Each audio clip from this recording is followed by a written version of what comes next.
ஒரு சின்ன பெண் குழந்தை பள்ளி வாசல்ல தன்னுடைய அப்பா வருகைக்காக ஆவலோட காத்திருந்தா.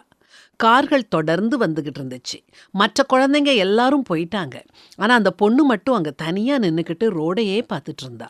அவளுடைய அப்பா ரொம்ப நேரம் கழிச்சு வந்தாரு.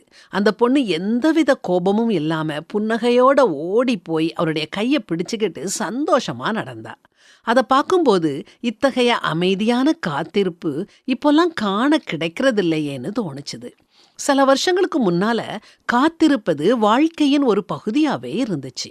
லெட்டர்ஸ் வர காத்திருப்போம், ஃபோட்டோஸ் டெவலப் ஆக காத்திருப்போம், விசேஷ நாட்கள்ல ட்ரங்க் கால்ஸ் வர காத்திருப்போம். எதுவுமே உடனடியா நடக்கல. மக்கள் பொறுமையா இருந்தாங்க.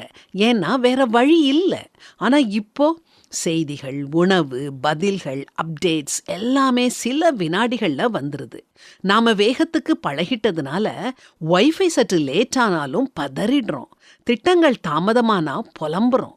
நம்முடைய பிரார்த்தனைகளுக்கு ஒரே இரவுல பதில் கிடைக்காட்டி விரக்தி அடைகிறோம்.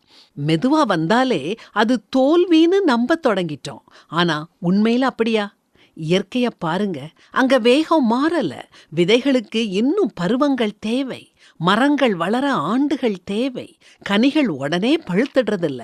இலை வளர்ந்து மொட்டாகி பூவாகி காயாகி கனியாக பல நாட்கள் ஆகும். தாயின் வயிற்றில் உருவாகும் கரு குழந்தையாக வெளியே வர 10 மாசம் தேவை. மெதுவான முன்னேற்றம் கூட முன்னேற்றமே. பெரும்பாலும் விரைவாக வருவது நீடிக்கிறது இல்ல. நீடிக்கிறது விரைவா வர்றதில்ல. பொறுமைங்கிறது ஏதோ ஒன்று நிகழ காத்திருப்பது மட்டும் இல்லை.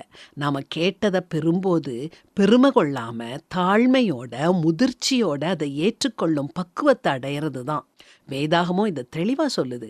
நீங்கள் ஒன்றிலும் குறைவுள்ளவர்களாயிராமல் பூரணராயும் நிறைவுள்ளவர்களாயும் இருக்கும்படி பொறுமையானது பூரண கிரியை செய்ய கடவது.